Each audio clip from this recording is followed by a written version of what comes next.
With Worlds up ahead, is your deck alive or dead? Kick off the spooky season with these MTG Heathens. We've got meds for your dreads. Come up below as we walk through Week 4 of Duskmourn Standard.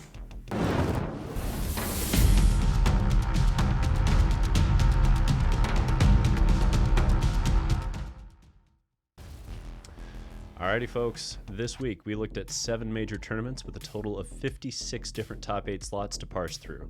Gruul Slickshot is back on top with 13 top 8s and 2 trophies. That's right folks, the bird took nearly 25% of all top 8 slots this past weekend.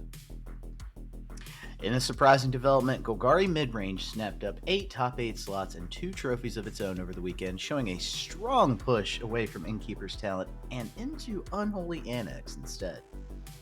Jeskai Convoke had a return of its own, grabbing 6 top 8 slots, though no trophies. Nonetheless, get ready for a spicy new build featuring several cards out of Duskmourn. And rounding out Tier 1 is Mono White Control, acting as this week's Fun Police with 5 top 8s, though 0 trophies. Down in Tier 2, we have Mono Black Demons rocking 2 top 8 spots and a trophy. First and foremost, I'm just going to go ahead. I'm publicly crediting Vixen Zavir for this archetypes emergence. 2 weeks ago, we featured their build on our Brewer's Corner, and here we are a few weeks later, Max, watching it rise up the ranks while influencing a Tier 1 archetypes build heavily. The Rebellion Discord has been popping off lately with concepts and brews, so if you haven't joined us yet, make sure you do, because we're going to keep pushing to break the meta every single week. Hell yeah. Next up is Dimir Aggro with 3 top 8s, reminding us that counter-tempo strategies aren't dead yet. Azorius Oculus managed to stick around in Tier 2 despite the high levels of graveyard hate, posting 3 top 8s as well, though again, no trophies. The eye in the sky hasn't quite paid off the way many were hoping, but there's still plenty of time left on the clock to evolve that archetype a little bit further. And last but not least, Naya Control has emerged, potentially in place of Domain, as a dominant beans pile with 2 top 8s of its own. Over in Brewer's Corner, I'll be showcasing Dimir Rats and Selesnya Control. And I'll be highlighting Gruul Ramp and Temur Evil Eye. Now let's kick things off first with our Tier 1 archetype breakdowns, starting with Gruul Slickshot. Alrighty folks, every time the bird gets shot out of the sky, it returns a week or 2 later, ready to crap all over the format in vengeance. Now, I'm going to butcher this name. Nasipa 12 took down the 240-player MTGO showcase last Saturday by doing exactly that. This build has a few quirks worth mentioning. Now, I want you to notice here, folks, there's no ley lines. Leyline is out. We're not using it. I know it got banned in BO1 and then again in Alchemy and all that other crap. But BO3 standard, nah, you don't need it. You don't even want it. Innkeeper's talent has taken those slots and is really proving out as the dominant way to ensure that every creature off the top is live, even if you don't have an additional pump spell. This is just a perma scale that you want to have with all these mice that get triggered with Valiant. Now, we also see the 4 shocks, and I know, people are like, why not Torch the Tower? It's already in the sideboard, you need 8 of this effect for the mirror. That's just where we're at on that as well. There's also a 2-2 split on Questing Druid and Snakeskin Veil, which makes sense if you're seeing more of those nowhere to run, and we've seen that in some of these Mono Black Demons lists lately too. Absolutely. I have to ask, because this deck keeps shifting and shifting week by week. Is this a return to the old iteration, really just to mix things up like it has been doing, or is this the best version of the deck with Questing Druid and Innkeeper's talent?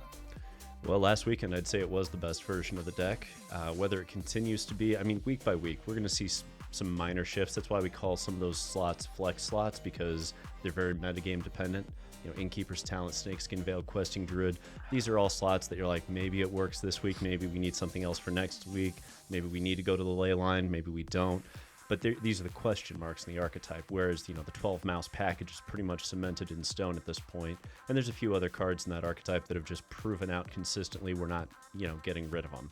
So is it the best version? Last week it was. Will it be this week? We got Worlds coverage to watch, so we'll see. All right, similar theme here with Changes a Ho. We're going to be talking now about Golgari Midrange. Shown here is Jacob Pablo's list that took down a 68-player MTGO challenger this past Sunday. I said it in our preamble, but it bears repeating. I'm so goddamn proud of our Discord for pulling together one of the hottest pieces of mid-range tech in this format and correctly identifying that this little number right here, Unholy Annex, yup, powerhouse.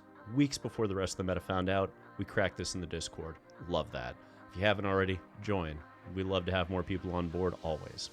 Now, there is no Innkeeper's Talent, Lily, Vrask anymore. There's not as many of those beans piles to push through. So mid-range is acting almost in a manner of control. Like, you are going for the demon package because that is a difficult package for aggro to interact with. They have things like Witchdoctor Frenzy. You've got an Archfiend of the Dross at a 6/6. You know what I mean? It's just so difficult for them to interact with your board state. And more importantly, you still get all the card advantage on the lower end of the slot. Now, you're running Caustic Bronco with Unholy Annex. That is real high risk, and I love it. Personally, I love it. I know that that's high risk. You might take 8, but your opponent might take 8 too if you saddle. So, you know, it's kind of like a double-edged sword, Bob, and I love that. Oh yeah. Something else I've noticed is the trend towards 4 main board duresses. Talk to us about why this might be a good choice for the current meta.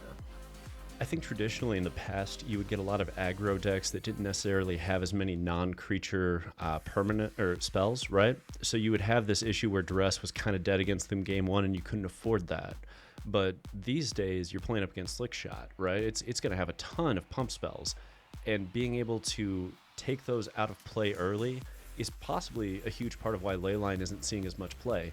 Because nothing's worse than going, all right, we've got the turn 1 Leyline, and they go, sure, Duress, take your only pump spell.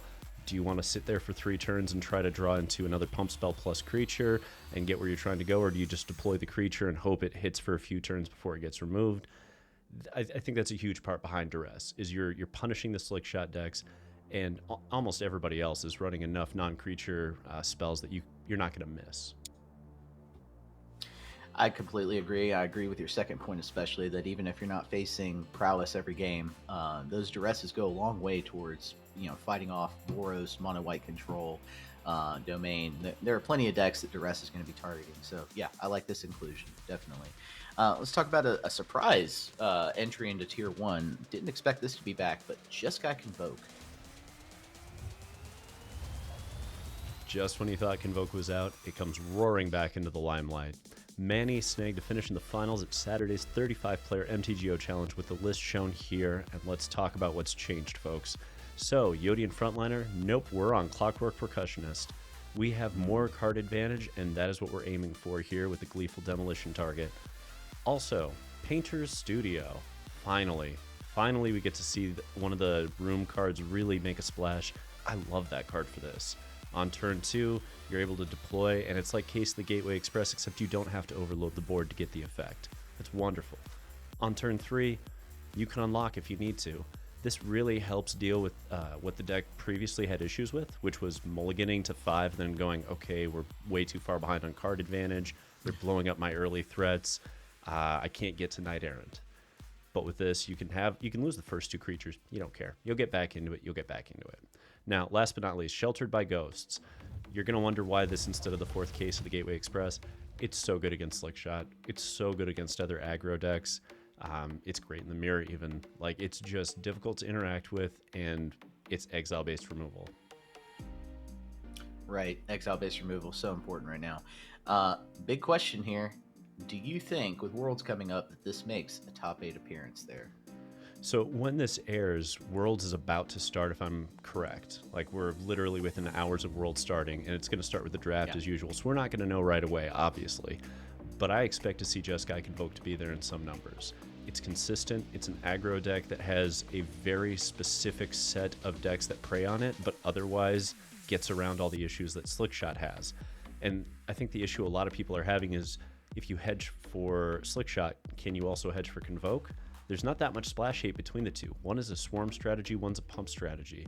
There's a little splash hate, like temporary lockdown's pretty decent against both, but Slickshot can run through that with haste, and Convoke can play around it with Knight Errants and just going a little bit higher on the curve with, you know, Sanguine Evangelist, Imidanes. So I think we're going to see at least one Convoke player in the top 8, yeah. We'll have to watch. We'll have to stay tuned to figure that out. But talking about decks that prey on other decks, let's talk about the last entry in Tier 1, Mono White Control. Fur MTG managed to top 8 the 240-player MTGO showcase this past Saturday with mono white control, highlighting the archetypes evolution in a simplistic but effective manner. Now, let's take a look at the fun police of the format, because that's really what this is at this point. And I say that having literally just lost to this on the Mythic Ladder an hour ago, trying something weird, and it was just lay down arms, parting gust, sunfall, Beza, Archangel. And it was like, holy crap, when did we do anything in this matchup? It's like you're trying to go just through a pile of mud you can't get through. It's wild. That's what this deck is. This deck just sits here and it says, you're not going to get through me. You have to find an alternative method. This is like trying to fight a land war and you have no ability to get through. You know, it's not happening. So they pushed to blue to get Jaces because now they have an alternative win. So we can't just go with our own plan of like, oh, we'll just mill them out. They're going to mill you out. Like, it's going to be a 1-for-1 Jace pile back and forth post board. And there's enough card advantage engines that they'll draw into those pretty naturally. So it's a great deck. I think one copy of this will top 8 Worlds as well, because it's just going to prey on Slickshot. It's going to prey on Convoke. Like, this is the deck that is the aggro killer. This is the deck that you do not lose to aggro with if you pilot it competently, unless you get insanely unlucky. Like, they'll pick a game off of you. They're not picking 2. Not unless you mulligan into Oblivion on game 3. You know what I mean? Right, yeah. Chances are you're going to do really well against aggro meta right now, which leads me to my question, which you already kind of hinted at. But some people have predicted this will take the finals. Do you think that's only true if we do end up seeing high aggro, or do you think that maybe the pros are going to get wind and go towards mid-range? What happens in that case? I don't think this takes it down, Max. It's not flexible. People, they look at it and they're like, okay, it's got all the removal, it's got all these pieces, but it can be played around. It does not have flexibility. It really struggles if you start playing counter spells against it. It really struggles if you just go bigger than it. I've had many games with it where my opponent just went into Doppelgang and played the ramp strategy with Doppelgang at the top end and blew me out. There was no way, because we don't have counters. So we have to be able to answer threat by threat what they're deploying, and there are certain ways to deploy way above the curve where there's nothing. You can't get through it. So I expect to see some of that, and I'm sure we're going to see a wild ramp list of some kind running around Worlds. So I don't think we'll get to all the way to the finals even, but I think one will sneak into the top 8 because it just hit the aggro matches it needed to, and they drafted well, you know? Yeah, I also see something like that happening. I also see the pros shifting and moving away a little bit from prowess, and we'll see what happens in those cases. But let's wrap up tier 1, go ahead and jump down into tier 2, and I'll start by talking about mono black demons. Iron Beagle took down Saturday's 35-player MTGO challenge with mono black demons, highlighting the rise of the Rebellion Brew into the limelight on the world stage, no less. But let's talk about where they went with this deck. I want to highlight the 4 main board duresses. You've already talked about why that's a good move, a good early move. Not only are you going to be running into control, domain, go big decks, but you're also going to be running into a prowess pump spell-based deck that relies on non-creature spells. 4 slashers into 3 bloodletters of Aclazots. I don't have to talk about how this is kind of a sneaky win con. Nobody expects to win this way, right? One of those is probably going to get removed, but having this in the deck, I think, speeds up your clock, even if you're not winning with slasher, and it presents a must-answer threat. So very critical in these matchups. The 4 Archfiends, 6 toughness is huge. I mean, you can't get rid of that very easy. And in a meta filled with token decks, with tiny creatures, with slick shots, you're gonna want to have that high power evasive blocker. So shout out that mono black guy. Thank you for bringing this to my attention. I really love this deck. And I mean, thank you for bringing it to the world's attention. It's been wild to see that Unholy Annex get slotted into Golgari Midrange. It's in the Demons list. But I look at this, Max, and we've tried a few different builds. There's a blue build with Retsugu, because that's ironically also a demon, and you can get into the push-pull scenario with that. I've also seen builds with Doomsday Excruciator and Rakdos the Muscle, where you're playing Muscle, Excruciator, game immediately. Like that right there, 2-card combo, wins the game. So do we need to be splashing into other colors, or do you think it needs to be in mono black? Personally, no. I think we want to keep things simple here. Keep it low curve, mono black, keep the mana easy. This deck already offers a lot of early interaction, which is what the meta is calling for at the moment, and card advantage, I think, is enough to go over the top of a lot of lists. in lieu of, instead of cheating out the big cards. We do have enough to worry about with staying consistent, trying to outdo the Slickshot, the Prowess builds, who will likely try to take us out before we can even really dream of playing those 5 drops. So I advocate for keeping it simple for now. I'm with you, honestly. I mean, I've seen them slot the Unholy Annex into Golgari Midrange. It's been a great engine, but there is something about playing Slasher on turn 3 that just makes everyone in the format go, uh-oh.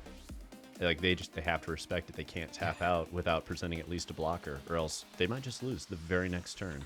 And that's such a fun puzzle piece to be able to push in a deck that's much more mid-range. But with that, let's look at a little bit of counter tempo and see how that played out. Dimir Aggro.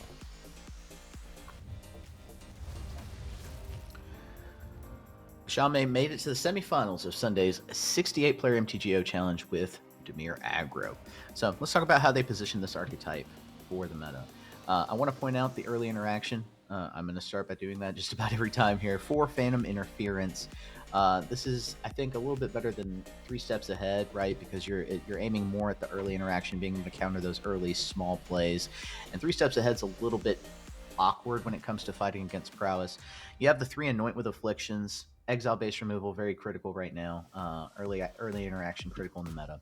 We have Preacher over Gix. I actually like where this choice is positioned. You have a better body at 4 toughness.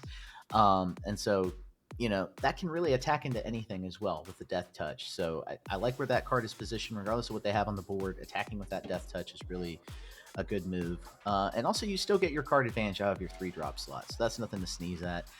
Enduring Curiosity comes in, the 4-drop slot. This is kind of the new darling of the deck, and it really just adds to the card advantage that Dimir is capable of. And really quickly, I want to also talk about the Ties and the Tidebinders in the main. I believe the Tidebinders are an effective strategy against the Overlords, the domain decks.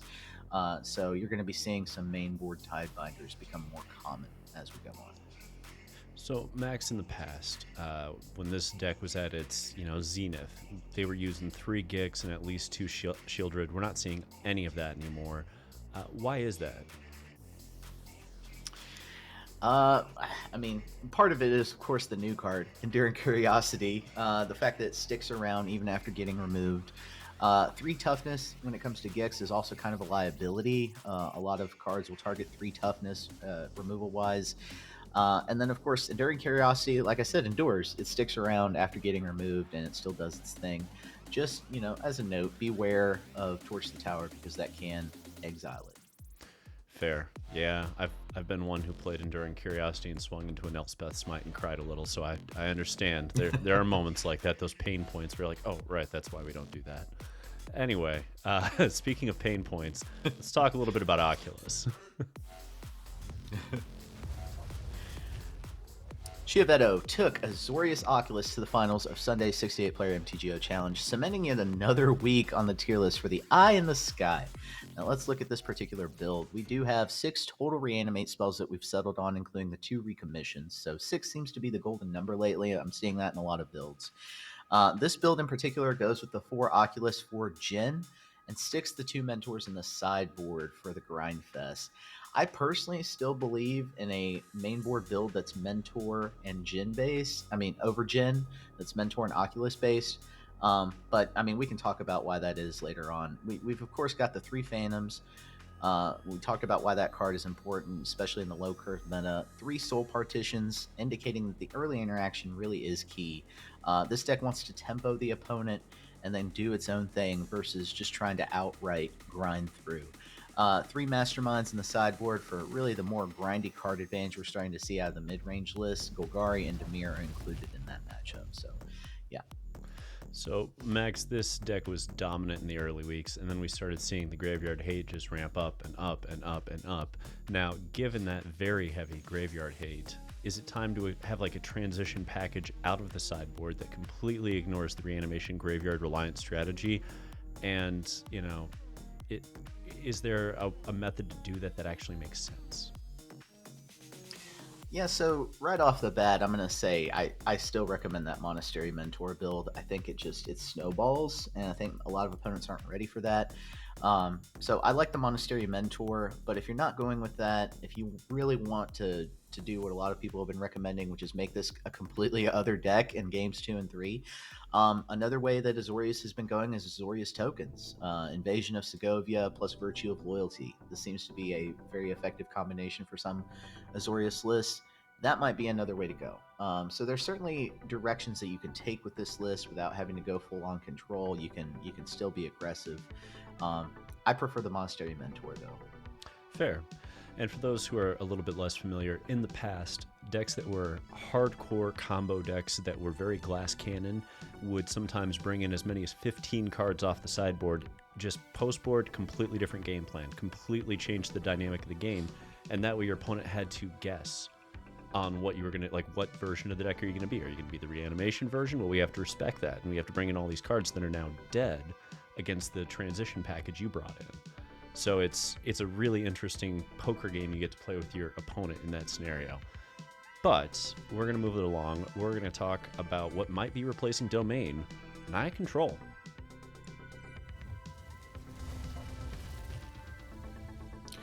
Ruby Zilia smashed their way into the semifinals of Saturday's 35-player MTGO Challenge with Naya Control. Let's see why.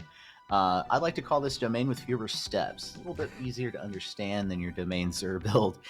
We're using 4 of the red Overlords in this deck compared to that deck, and only 2 of the white Overlord the Mistmores.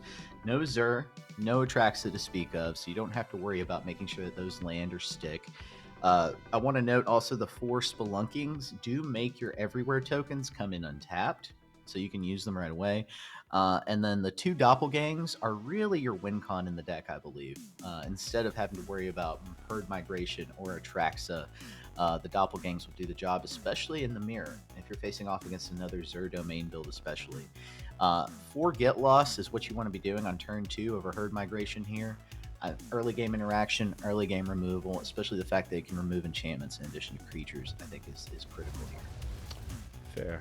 Now, I look at this list, and you're right, it's simpler than Domain. Is it stronger than Domain, though? Personally, as a Domain pilot, I don't think so. I still believe that Zur is a dominant force for Domain. It's good, recent tech, and, you know, though the Atraxa play doesn't win the game right away, especially in the mirror, it still helps catapult you over the grind fest that you're going to run into with the mid-range piles. Perhaps this particular pilot kept running into the mirror, wanted a leaner way through. I honestly don't blame them. I've been looking for, you know, a mirror breaker for this deck for quite some time, and Doppelgang might be it. Those mirror matches really are grindfest. They're hell, and that card can really break through. I like where Temporary Lockdown is positioned still. It's still putting in a ton of work against a lot of aggro lists. So I don't know if I want to be doing that or Spelunking on turn 3. I still like Herd Migration as well on turn 2 to fetch me the land I need. On the other hand, though, if you do go this way and you go 4 Caverns, I mean, you know, 4 Spelunkings, you can go 4 Cavern of Souls as well for the horrors, since you don't have as many different creature types that you need to protect against getting counterspelled. So that is kind of a plus. We'll have to wait and see which of these versions shows up at Worlds, if either one shows up at all. And well, it was like a year ago, maybe 2 years ago, when I believe it was Simon Nielsen that came in and completely revamped how we thought of Ramp and what we were doing, and introduced Domain for the first time with that Topiary Stomper into Invasion of Zendikar. Yeah. So honestly, I've just got my fingers crossed, like, come back and do it again, Simo. One more time. Like, show us a good Ramp deck. I'm here for it. Oh my god. Hell yeah. But with that, let's move it along. Brewer's Corner, favorite every single week. I love this. This is my favorite segment. And as you've seen, it can translate to real-world results. We've seen that with the Demons list already, and a few others have made it onto the tier list over the last year or two. But, Max, we're going to kick things off. Talk to us about Gruul Ramp. Credit to our own Athena the Bun. We've been trying to work out in the Discord how Gruul Ramp is going to survive the current meta, how it's going to evolve, and this is where we have landed. It really checks all the boxes, right? You got your early interaction, you know, in Torch the Tower, very popular card right now. You got your Beanstalks on turn 2. It presents a dilemma for a lot of control lists. Do you counter the Beanstalk play or do you not? It's awkward. 3 Outcaster Trailblazers. You know, I always said this was a good card for green. This card, you know, drawing, ramping, it does both of those. great plot card. Probably the only one that sees play right now in Standard. And then the Green Overlord is in this deck. I mean, we were waiting. This was an inevitability. This was going to join the ramp list, so definitely here. This is different from previous iterations. It doesn't rely on Smuggler. It doesn't rely on the Calamity Horse. So you don't have to make those plays stick. You can kind of build up, and there are other things that you can do, especially with Beanstalk drawing you cards. I also love that we're keeping the 4 Tyrannix Rexes in the sideboard for the control list. That card just overruns those decks unexpectedly. So good build, good play. Yeah, it's got some room to evolve too, you know, and mostly with that list, Max, I look at it and I'm like, I just want to play Hugs. I'm here for the Hugs. That's why, because that card's so spicy and nobody's broken it yet. Oh my god. That said, let's move it along. Dimir Rats. Let's do it. So credit to that Ryan Guy 85. Appreciate the list, homie. This one's a spicy one. For those who don't know, Rats is actually kind of real. This Azure Beastbinder getting printed was a big deal. It really does a nice job to pair with Cut Down in particular, where all of a sudden everything's a cut down target when you swing. Love that. Caramonics is a card advantage engine in this. Sometimes you even get multiple copies of Caramonics and you just keep chaining them together to grab all the rats out of your deck 1 by 1 or 2 by 2. I've hit as many as 4. The piece that I think a lot of people haven't pushed as much is Wrenn. This card's good. This card's really, really good. If this doesn't get dealt with pretty much immediately by an aggro player, you are going to blow their world up. Like, it's spicy. And then at the top end, you of course have Gix's Command as that flex scenario where, let's say they blow up the early Lord Skitters, Caramonics, Vrens. Just bring them back. Bring them back, blow up their biggest creature, wipe the board if they're on, Convoke. But this build has a lot of play to it. I don't love where Lily's positioned in it. There's a few other cards I kind of want to move around potentially, but it's a good starting spot. Definitely agreed. Yeah, I've been overrun by rats on ladder, and I've been victim to this deck. So yeah, I can attest that it's definitely playable. Alrighty, and with that, let's take a look at Evil Eye. So credit to Matt961 Rune 20. Temur's not a color set that we see very often. So let's talk about the advantages of having access to these colors. Obviously, in the early interactions, you're going to have access to Torch the Tower again, but also into the Flood Maw, which is really one of the better pieces of removal for the moment. Let's talk about the tactic here. We're trying to get our cloaked creatures out there and get payoffs for them. So we're going to pay attention to Vannifar, Cryptic Coat, and Hide in Plain Sight. These are cards that you may not see that often or may not even know exist until now. You're going to want to cloak your Oculus. You're going to want to, cloak your creatures in here. Cryptic Coat, we already know what that card does. Yaris, another one, Old Gods, and Pyrotechnic Performer are going to be your payoffs for cloaked cards. Vannifar, now we might think, okay, Oculus, we want to flip it as soon as possible, but Vannifar may have you wishing to actually keep your cards cloaked because, turn after turn, your board state's going to get bigger with those cloaked cards. I am a little concerned where this deck is positioned when it comes to board wipes, but if you're looking at the current meta, we're not seeing a whole lot of them. We're seeing a lot more single target removal because of the Prowess Pump game plan. So I don't know, maybe this is well positioned. Definitely give it a shot.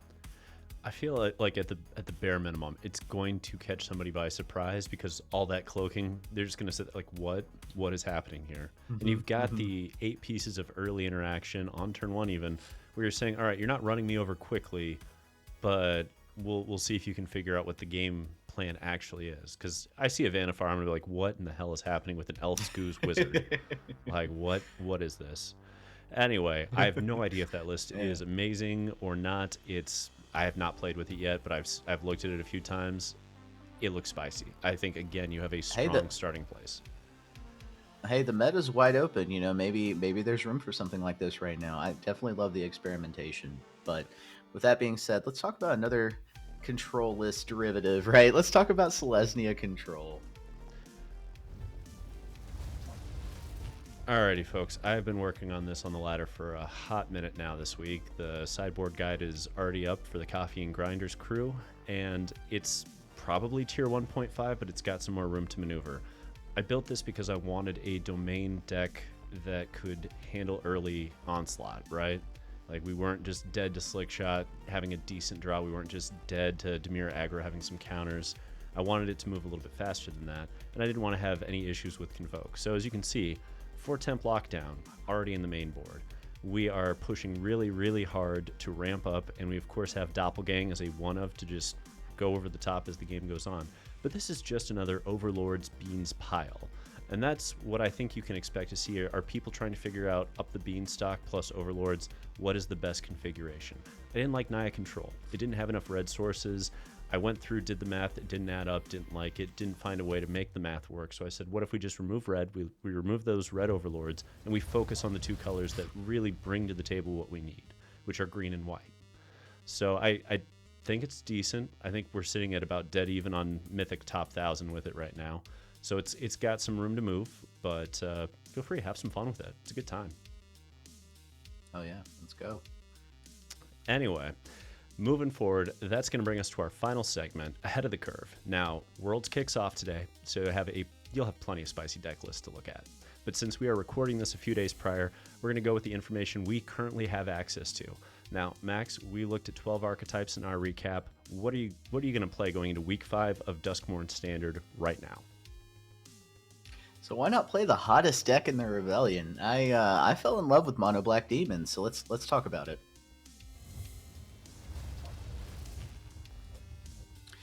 So I'm going to say just a few things. We did a full analysis of this deck already, and you can go check out the older episodes of State of the Meta for that. But card advantage is king right now, and you know, Unholy Annex is a hot card for that reason.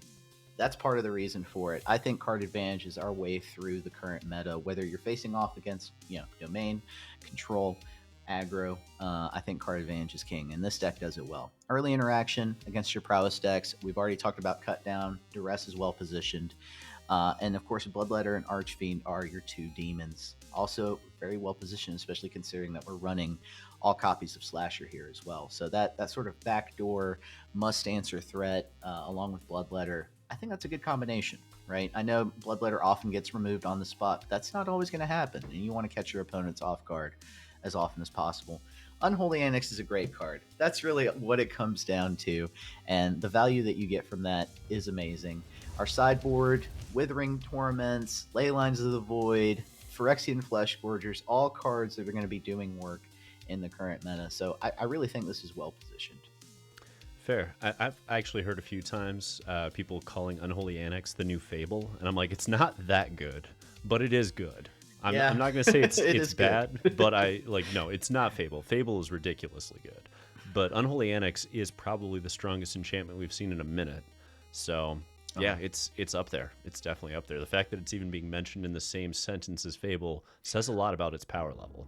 Yeah. I was going to say Fable left kind of a traumatic memory in the hearts of many Magic players who played Standard and Pioneer as well. So yeah, that's a good comparison. I dig that. All right, and for my Ahead of the Curve, let's take a look at Azorius Enchantress. Alrighty, so this is pretty close to tuned at this point. Again, the sideboard guide sitting up there in the Google Doc for Coffee and Grinders members. Make sure to subscribe if you haven't already. Now, why do we like this? We like this for a few reasons. One, solid matchup against Slickshot thanks to Sheltered by Ghosts and all the ways to just scale past them. Slickshot looks really scary up until about turn 3 with this deck, and if they haven't killed you by turn 3, you just start to take over. You get to a place where you put a Sheltered by Ghosts on something and you grow it out of range of their removal. And I mean lifelink, so GG right there. Same thing with Enduring Innocence. You can just get to a place where you play Enduring Innocence and then put an ethereal armor on it and go to town. And there's not much they can do about it. You can race them, and you have way more card advantage than them. So I love it for that. The weak point tends to be against enchantment removal, but it can be overcome by raw card advantage. I've had multiple games where people played 2 to 3 temporary lockdowns, which should be the worst possible card for this deck, and I still blew them out. Like, I've had games where I drew 50 plus cards out of my 60 card deck because of how many draw engines are in this list and how fast it goes. So it's a strong list. It's done well for me on Mythic. I think we're sitting at somewhere around a 70% win rate in Mythic with it right now, so it's done decently. Very cool. That's about the win rate you want in Mythic to really advance to the top 250 eventually, in my opinion. So I was waiting to see when this deck would make an entry. Be on the lookout. We might see it enter at least tier 2 by next week. That's my prediction. But that's all the time we have. Thank you for watching. That's another week in the books, folks. And I just want to note the Rebellion will be watching with bated breath to see who comes out on top this weekend at Worlds.